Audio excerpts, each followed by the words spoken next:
দিলে আমরা আপনাদের কাছে সারা জীবন কৃতজ্ঞ থাকবো। আমরা দোয়া করবো আপনাদের হসপিটালটা আরো ভালো চলে, আরো ভালোভাবে সম্প্রসারিত হয়। এই দোয়া চেম্বার করবো সবাই মিলে।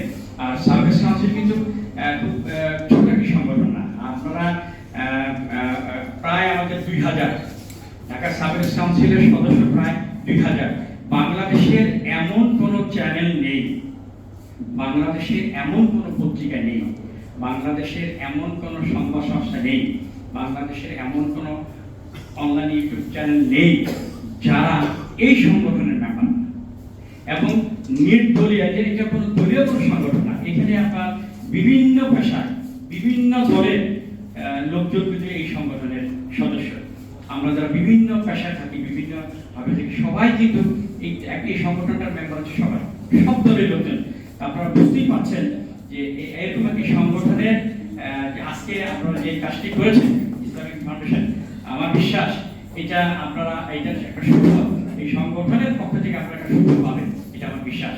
প্রায় আমাদের 2000 মেম্বার, তারা জানবে ইসলামিক ফাউন্ডেশন আমাদের পাশে দাঁড়িয়েছেন, আমাদেরকে সেবা করেছেন, আমাদেরকে সহযোগিতা করেছেন, এই বিষয়টা সবাই জানবে।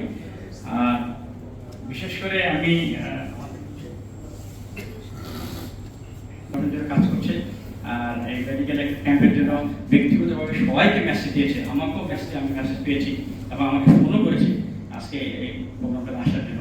আমি সাফায়েত সহ ঢাকা সার্ভিস কাউন্সিলের বর্তমান কমিটি সবাইকে আন্তরিক অভিনন্দন। আর আমি ইসলামিক ব্যাংক ফাউন্ডেশনের যারা কর্মকর্তা আপনারা এসেছেন, আপনাদেরকে আবারও ধন্যবাদ জানিয়ে আমি যারা বক্তব্য রাখবেন বিনীত অনুরোধ করছি যে 1 মিনিটের মধ্যে শেষ করলে আমাদের অনুষ্ঠান শুরু করতে খুবই সহায়ক হবে। এই পর্যায়ে আগে এই সংগঠন এই ধরনের প্রোগ্রাম করতে পারেনি।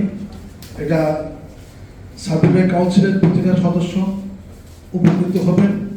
আমরা তো ডাক্তারঘাট যেতেই চাই না, অনীহা যে এই ইসলামী ব্যাংক স্বজনের মতো হয়ে আমাদের দিকে দুটি হাত প্রসারিত করেছে, সেজন্য আমি অবশ্যই কৃতজ্ঞতা জানাবো। মুহূর্ত আমরা ব্যাংক ইসলামী ব্যাংক হাসপাতালের কর্তৃপক্ষকে অনেক